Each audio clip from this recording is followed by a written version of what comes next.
आज मैं आपको अपनी बिछड़ी हुई बेटी की कहानी सुनाने जा रही हूँ, जिसको मुझसे छीन लिया गया था। मेरी डिलीवरी होने वाली थी। डॉक्टर ने मुझे बताया कि मेरे बेटी पैदा हुई है। उसी समय मेरे घर पर एक फकीरनी आई और मेरी बेटी को देखते के साथ ही बोली कि ये बच्ची मनहूस है, इसकी मनहूसियत तुम्हारे पूरे ख़ानदान को खा जाएगी। अगर ये 18 साल तक किसी दरगाह में बाबा के पास रहे तो इसकी मनहूसियत ख़त्म हो जाएगी। मेरी सासू माँ ये सुनकर बहुत परेशान हो गईं और मेरी बच्ची को छीनकर उस फकीरनी को दे दिया और उससे कहा, जब ये बड़ी हो जाए तो इसे हमारे पास ले आना। वो फकीरनी फ़ौरन मेरी बच्ची को लेकर वहाँ से चली गई। मैं बहुत रोई गिड़गिड़ाई, लेकिन मेरी बात किसी ने नहीं सुनी। मेरे आंसू किसी ने नहीं देखे। मेरा शौहर दूसरे मुल्क में रहता था। मेरे शौहर को मेरी सास ने बताया कि तुम्हारी बच्ची मुर्दा पैदा हुई थी। कई सालों बाद जब मेरा शौहर घर वापस आया तो उसके साथ दुल्हन के जोड़े में एक लड़की थी, और जब मेरी नज़र दुल्हन के एक निशान पर पड़ी तो मेरी तो जान ही निकल गई, क्योंकि ये तो वही। मेरा नाम हीना है और बचपन से ही मैंने अपने नाम के साथ रियाज का नाम सुना था। यही नाम सुनते सुनते मैं बड़ी हुई थी।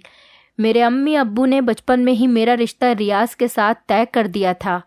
रियाज मेरे अब्बू के दोस्त का बेटा था। वो बचपन से हमारे घर पर आया जाया करता था। वो जब भी हमारे घर पर आता था तो उसका मूड ऑफ होता था। ऐसा लगता था जैसे वो मुझे पसंद ही नहीं करता। वो ना तो मुझसे बात करता था और ना ही मेरी तरफ देखता था। मैं ये देखकर बहुत दुखी हो जाती थी और मैंने कई बार इस बारे में अपने अम्मी अब्बू से बात करने की कोशिश भी की थी, लेकिन कोई समझना ही नहीं चाहता था।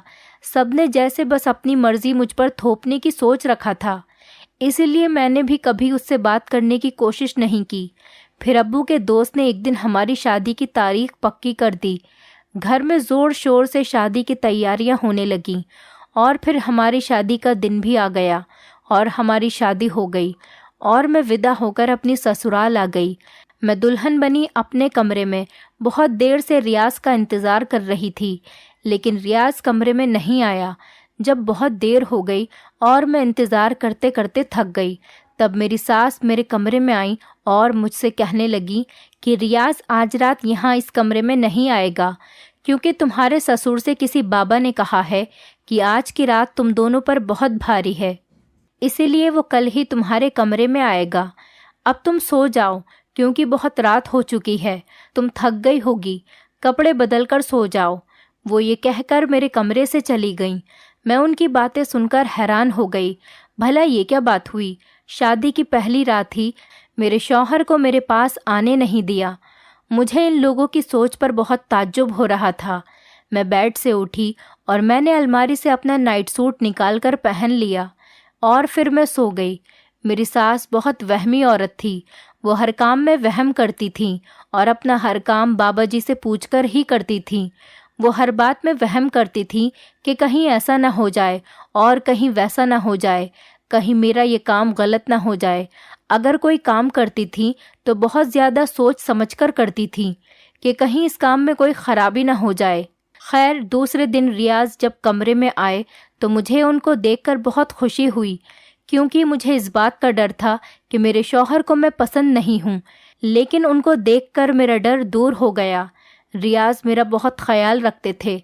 रियाज बहुत खामोश मिजाज के इंसान थे, लेकिन कभी कभी तो मुझे ऐसा लगता था जैसे वो किसी परेशानी में हैं। रियाज बिल्कुल भी ऐसे शौहर नहीं थे जो शादी के शुरू के दिनों में नई नवेली दुल्हनों के नखरे उठाते हैं। उनमें वैसी कोई बात ही नहीं थी। हमारे बीच में एक झिझक सी थी और वो झिझक खत्म हो ही नहीं रही थी। 4 महीने बाद ही रियाज की दुबई में नौकरी लग गई। मैं और घर वाले सब लोग बहुत खुश थे। मैं खुशी से दुबई जाने की तैयारियां कर रही थी। मुझे भरोसा था मेरे और रियाज के बीच में जो दूरियां हैं वो वहां पर जाकर दूर हो जाएंगी। शायद यहाँ घर वालों की वजह से रियाज मुझसे खुलकर बात नहीं कर पाते। मैं तो रात दिन सपने देखने लगी थी कि मैं दुबई जाकर ये करूँगी, वहाँ ऐसे रहूँगी, वैसे करूँगी। लेकिन दुबई जाने से एक दिन पहले रियाज ने घर वालों से कहा कि मैंने हिना के बारे में एक बहुत बुरा सपना देखा है कि वहाँ जाते हुए उसका एक्सीडेंट हो जाएगा। ये बात सुनकर तो मेरी सास बहुत परेशान हो गई और कहने लगी कि मैं अब हिना को तुम्हारे साथ दुबई जाने नहीं दूंगी, यहाँ तक कि मैं उसे इस घर से बाहर भी निकलने नहीं दूंगी। 40 दिन तक हिना घर से पैर भी बाहर नहीं निकालेगी। मेरी सास अपना हुक्म सुनाकर चली गई। मैं जो रियाज के साथ दुबई जाने के सपने देख रही थी वो सब टूट गए। मैंने रियाज से कहा, आप अम्मी जी से बात करें और मुझे अपने साथ दुबई लेकर चलें। मगर रियाज ने कहा, मेरी अम्मी कोई बात नहीं मानेंगी, वो किसी की एक नहीं सुनती। एक बार जो वो कुछ कह दे उनका फैसला पत्थर की लकीर बन जाता है। मैं उनसे बात नहीं करता। तुम तो जानती हो वो कितनी वहमी औरत हैं, एक बात को पकड़कर बैठ जाती हैं। रियाज की ये बात सुनकर मैं खामोश हो गई और भला मैं कर भी क्या सकती थी। मैंने अपना सारा सामान बैग से निकालकर अलमारी में वापस रख दिया। दूसरे दिन रियाज दुबई के लिए निकल गए। यूं ही दिन बीत रहे थे। रियाज का फ़ोन आता तो था, लेकिन वो सिर्फ अपनी अम्मी से ही बात करते थे, मुझसे कभी बात नहीं करते थे। मैं बहुत ज़्यादा उदास रहने लगी कि अचानक मेरे जीवन में बाहर आ गई जब मुझे पता चला कि मैं माँ बनने वाली हूँ। मैं ये खबर सुनकर बहुत खुश हुई, लेकिन रियाज ने यह खबर सुनने के बाद भी मुझसे कोई बात नहीं की। मैं जानना चाहती थी कि रियाज को ये खबर सुनकर कैसा लगा, वो खुश भी है या नहीं। मगर पता तो तब चलता ना जब रियाज मुझसे बात करते। मैं हर समय रोती रहती। मुझे रोता हुआ देख मेरी सास मुझसे कहती, बेटा तू रोया ना कर, रियाज जल्दी घर वापस आ जाएगा और तुझे भी अपने साथ लेकर जाएगा। मैं सोचती कि काश मेरे पास भी मोबाइल होता तो मैं अपने शौहर को कॉल करती। पड़ोस में भी एक लड़की थी, उसका शौहर भी मुल्क से बाहर था, उसके पास मोबाइल था, वो अपने शौहर से घंटों घंटों बात करती थी। लेकिन हमारे यहाँ लड़कियों को मोबाइल रखने की इजाज़त नहीं थी। अगर किसी के पास मोबाइल होता था तो उसे गलत समझा जाता था और उसे सब गलत नज़रों से देखते। इस हालत में हर समय रियाज की कमी महसूस होती थी। मगर रियाज ना मुझे फ़ोन करता था और जब कभी फ़ोन करता तो सिर्फ अपनी अम्मी से बात करता था। खैर, जैसे तैसे उसके बगैर ये समय गुजर गया। कुछ दिन बाद मेरी बेटी हुई। मैं बहुत खुश थी और सब घर वाले भी बहुत खुश थे। अगले दिन जब मैं हॉस्पिटल से घर वापस आई तो घर में खुशियां मनाई जा रही थी। मेरे ससुर जी भी अपनी पोती को गोद में उठाकर प्यार कर रहे थे और सब लोगों को मिठाई बांट रहे थे। मेरे ससुर जी ने पूरे मोहल्ले में मिठाइयाँ बंटवाईं। उस दिन वो बहुत खुश थे, लेकिन अचानक दरवाजे पर एक फ़कीरनी आ गई तो मेरी सास ने उसे मिठाई का डिब्बा दिया, लेकिन उसने वो मिठाई का डिब्बा लेने से मना कर दिया और ज़ोर से चीख कर बोली कि ये बच्ची मनहूस है। उसके इस तरह ज़ोर से बोलने पर सब लोग हैरान हो गए और मैंने उससे कहा कि क्या बकवास कर रही हो, कौन हो तुम? मुझे उस औरत पर बहुत गुस्सा आया। मेरी सास ने उससे पूछा कि तुम ऐसा क्यों कह रही हो? तो उस फ़कीरनी ने कहा कि ये बच्ची मनहूस है और इसकी मनहूसियत पूरे ख़ानदान को खा जाएगी। मैं उस फ़कीरनी से कुछ कहती, लेकिन मेरी सास ने मुझे बोलने नहीं दिया। मेरी सास ने कहा, तुम ऐसा कैसे कह सकती हो? तब फ़कीरनी बोली कि मुझे सब कुछ पता चल गया है, इसलिए तो मैं यहाँ पर आई हूँ। इस बच्ची को 18 साल तक घर से और घर वालों से दूर रखना पड़ेगा, तब जाकर इसकी मनहूसियत दूर होगी। मेरी सास परेशान हो गई। वो पहले से ही वहमी औरत थी और उस फ़कीरनी की बातें सुनकर उन्होंने मेरी गोद से बच्ची को ले लिया और उस फ़कीरनी की गोद में दे दिया और उससे कहा कि तुम इस बच्चे को अपने साथ ले जाओ, जब ये बड़ी हो जाए तो इसे वापस कर देना। ये सब सुनकर मेरे सर पर आसमान टूट पड़ा। मैंने उस फ़कीरनी से अपनी बच्ची को लेना चाहा, लेकिन मेरी सास ने मुझे रोक लिया। मैं रोने लगी, बिलखने लगी। मैंने अपनी सास के सामने हाथ जोड़कर कहा कि अम्मी प्लीज़ मेरी बेटी को मुझे वापस कर दें, यूँ मेरी गोद ना उजाड़ें। लेकिन मेरी सास ने मेरी कोई बात नहीं मानी और फिर उस फ़कीरनी को जाने के लिए कहा। फ़कीरनी मेरी बच्ची को लेकर वहाँ से चली गई और मैं रोती रही। सास ने रियाज को फ़ोन करके बताया कि तुम्हारे यहाँ पर मरी हुई बच्ची पैदा हुई थी। मैं हर समय अपनी बच्ची को याद करके रोती रहती और उस फ़कीरनी को कोसती रहती कि ना जाने वो कहाँ से आ गई थी। मैंने अपनी बच्ची को जी भर के देखा तक नहीं था। उसके पैर की 2 जुड़ी हुई उंगलियां याद रह गई थी, जिनमें काले रंग का एक निशान था। बच्ची की मौत का सुनकर भी रियाज वापस नहीं आया और ना ही उसने मुझसे फ़ोन पर बात की। मैंने अपनी सास से पूछा कि अम्मी, रियाज कब तक वापस आएंगे? तो वो मुझसे कहती कि कुछ दिनों में वापस आ जाएगा और मैं अपने शौहर का इंतज़ार करती रहती। शायद मेरी किस्मत में अपने शौहर का इंतज़ार ही लिखा था, लेकिन रियाज को तो वापस आना ही नहीं था। उसके इंतज़ार में मैंने सालों गुजार दिए और शायद अब तो मैं रियाज को भूल चुकी थी। बस मुझे मेरी बच्ची याद थी। मैं उसको याद करके रोती रहती, यहाँ तक कि रोते रोते मेरी आंखें भी कमज़ोर हो चुकी थीं। मैं हर वक्त बस यही दुआ करती रहती कि कहीं से वो फ़कीरनी आ जाए और मेरी बच्ची को वापस ले आए। ना जाने वो कहाँ से आई थी, कहाँ रहती थी, मुझे तो कुछ पता ही नहीं था। जैसे जैसे समय गुजर रहा था, मैं सोच रही थी कि शायद 18 साल पूरे होने के बाद वो मेरी बेटी को वापस ले आए, लेकिन अब तो शायद 20 साल पूरे हो चुके थे। ना वो फ़कीरनी मेरी बेटी को लेकर आई और ना ही रियाज वापस आया। मैंने अपनी पूरी ज़िंदगी अपने सास ससुर की सेवा में गुजार दी। मेरी ज़िंदगी में अब कुछ भी बाकी नहीं रहा था कि एक दिन अचानक रियाज वापस लौट आया। उसे देखकर मुझे अपनी आंखों पर विश्वास नहीं हुआ। मैं उस समय बहुत खुश हुई। मेरे दिल पर जो अपनी बेटी की जुदाई का गम था, वो उसे बताना चाहती थी। मैं रियाज के साथ बैठना चाहती थी। मैं उसके कंधे पर सर रखकर रोना चाहती थी। पूछना चाहती थी कि उसने आखिर मेरे साथ ऐसा क्यों किया। कुछ कहती, इससे पहले मुझे एक चौंकाने वाली खबर मिल गई कि वो अकेला नहीं आया है। उसके साथ एक बहुत ही खूबसूरत लड़की थी जो दुल्हन बनकर किसी अप्सरा से कम नहीं लग रही थी। मैं अपने आप को देखने लगी, कहाँ मैं सीधी सादी सांवली सी लड़की और कहाँ वो इतनी खूबसूरत गोरी लड़की जिससे मेरे शौहर ने शायद दूसरी शादी कर ली थी। ये देखकर मेरा दिल टूट गया। मेरी आंखों में आंसू आ गए। मैं उसकी दुल्हन को गौर से देखने लगी। मेरी नज़र उसके पैरों पर पड़ी और मेरी आंखों के सामने अंधेरा छा गया। ये तो वही निशान है जो मेरी बेटी के पैरों पर था, 2 जुड़ी हुई उंगलियों पर काला निशान। बस यही एक निशानी तो थी जो मुझे बहुत अच्छे से याद रह गई थी। मैंने उसे पहचान लिया था कि यही मेरी बच्ची है। ये सोचकर ही मेरा दिमाग फटने लगा और मेरी सांसें रुकने लगी थी कि मैं ये क्या देख रही हूँ। मैं ये सब बर्दाश्त नहीं कर सकती थी। मैं चक्कर खाकर गिर गई। रियाज मुझे हॉस्पिटल ले गया। कुछ देर बाद मैं होश में आ गई। होश में आते ही मैंने पूछा कि मैं कहाँ पर हूँ। मैंने अपने पास रियाज को खड़ा देखा।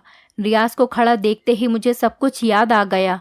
मुझे रियाज के ऊपर बहुत गुस्सा आ रहा था और मैं चीखकर उससे बोली, बस यही देखना बाकी रह गया था। तो रियाज कहने लगा कि वो दुल्हन हमारी बेटी है। रियाज ने मुझसे कहा कि चुप हो जाओ और घर चलो, मैं घर जाकर तुम्हें सारी बात बताता हूँ। मैंने उससे कहा कि अब क्या रखा है सुनने और सुनाने को। ये सब देखने से पहले मैं मर क्यों नहीं गई। हम घर पहुंच गए और रियाज ने मुझसे कहा कि आज मैं तुम्हें अपनी पूरी कहानी सुनाता हूँ। माँ ने बचपन से अपने वहम की वजह से मेरा जीना हराम कर रखा था। कभी कहती आज पीले रंग का कुर्ता पहन लो, तुम्हारे लिए अच्छा रहेगा, तो कभी कहती कि आज दाल मत खाना, तुम्हारे लिए ठीक नहीं है, तो कभी कहती कि आज स्कूल मत जाना, तो कभी कहती कि अपने उस दोस्त को छोड़ दो, वो तुम्हारे लिए अच्छा नहीं है, तो कभी कहती कि घर पर ही रहो, बाहर जाने से तुम्हें नुकसान हो जाएगा। उनकी इस वहमीपन की आदत से मैं बहुत परेशान हो चुका था। बचपन में ही उन्होंने मेरी तुम्हारे साथ मंगनी तय कर दी थी। मैं तुमसे तो क्या, अपनी पसंद की किसी लड़की से शादी नहीं करना चाहता था। अपनी पढ़ाई पूरी की और दुबई में नौकरी के लिए अप्लाई किया। मैं यहाँ इस शहर में नहीं रहना चाहता था। मैं यहाँ से कहीं दूर जाना चाहता था। मैंने दुबई में बहुत जगह अप्लाई कर रखा था। मुझे दुबई में नौकरी भी मिल गई। नौकरी की बात जब मैंने अपने घर में बताई तो माँ ने शादी की जिद करनी शुरू कर दी थी। मैंने उनसे बहुत मना किया कि अभी तो मेरी नौकरी लगी है, पहले मैं कुछ दिनों नौकरी कर लूँ, फिर उसके बाद मैं शादी करूँगा। लेकिन उन्होंने मेरी कोई बात नहीं सुनी और मेरी शादी तुमसे करवा दी। लेकिन मैं तुम्हें अपने साथ लेकर जाना नहीं चाहता था, इसीलिए मैंने माँ के सामने झूठा सपना बताया। मैं जानता था मेरा सपना सुनकर माँ तुम्हें मेरे साथ जाने नहीं देंगी, क्योंकि वो बहुत वहमी हैं, और यही हुआ। उन्होंने तुम्हें यहीं पर रोक लिया और मैं अकेला दुबई चला गया। लेकिन मैं दुबई अकेला नहीं गया था। कुछ साल पहले मैं यूनिवर्सिटी में पढ़ता था। वहाँ मेरी मुलाकात समीना से हुई और मैं उससे मोहब्बत करने लगा। पढ़ाई पूरी होने के बाद हम दोनों ने शादी कर ली। मैं जानता था मेरे घर वाले मेरी शादी तुमसे करवाना चाहते हैं, इसीलिए मैंने घर पर किसी को कुछ नहीं बताया, लेकिन मैं अपनी मर्जी से शादी करना चाहता था। लेकिन जब मैंने घर वालों को अपनी नौकरी के बारे में बताया, माँ ने ज़बरदस्ती मेरी शादी तुमसे करवा दी। मैं समीना के साथ दुबई चला गया। कुछ दिन बाद मुझे पता चला कि तुम माँ बनने वाली हो। तुम्हारे बच्चे का बाप बनने की कोई खुशी नहीं थी। फिर कुछ दिन बाद मुझे पता चला कि समीना भी माँ बनने वाली है। तब मैं बहुत खुश हुआ, लेकिन एक दिन समीना सीढ़ियों से फिसलकर गिर गई और उसका मिसकैरेज हो गया और डॉक्टर ने बताया कि अब समीना कभी भी माँ नहीं बन सकती। ये सुनकर समीना सदमे में चली गई। वो रोती रहती और मैं उसको बहलाने की कोशिश करता रहता था। मुझसे उसकी ऐसी हालत देखी नहीं जा रही थी, इसीलिए मैंने उससे वादा किया कि मैं अपनी पहली बीवी का बच्चा तुम्हें दे दूंगा। जब तुम्हें 9वां महीना लगा तो हम दोनों इसी शहर में वापस आ गए और मैं तुम्हारी पल पल की खबर रखता था। जैसे ही तुम्हारे बच्चा हुआ और तुम हॉस्पिटल से घर वापस आई, मैंने एक औरत को पैसे दिए और माँ के पास भेज दिया। वो फकीरनी के भेस में आई थी और उसने वही सब कुछ कहा जो मैंने उससे कहने के लिए कहा था। माँ ने उसकी बात सुनते ही फौरन बच्चे को तुम्हारी गोद से लेकर उसे दे दिया। हम घर से थोड़ी दूर पर ही उसका इंतज़ार कर रहे थे। जैसे ही वो बच्चे को लेकर बाहर आई, मैंने उसकी गोद से बच्ची को लेकर समीना की गोद में दे दिया। हम बच्ची को लेकर दुबई वापस आ गए। मैंने और समीना ने उसे बहुत प्यार से पाला, उसका बहुत ख्याल रखा। उसे यूनिवर्सिटी में एक लड़के से मोहब्बत हो गई और हमें भी वो लड़का बहुत पसंद था। हमने उसकी शादी तय कर दी। हम उसकी शादी करने के लिए इंडिया वापस आए। शादी के दिन नज़दीक आए तो समीना को अपने किए पर बहुत अफसोस होने लगा। उसने फैसला किया कि वो हमारी बेटी को सब कुछ बता देगी और शादी वाली रात उसने हमारी बेटी को सब कुछ सच सच बता दिया कि वो समीना की और मेरी बेटी नहीं है, बल्कि उसकी सौतन की बेटी है।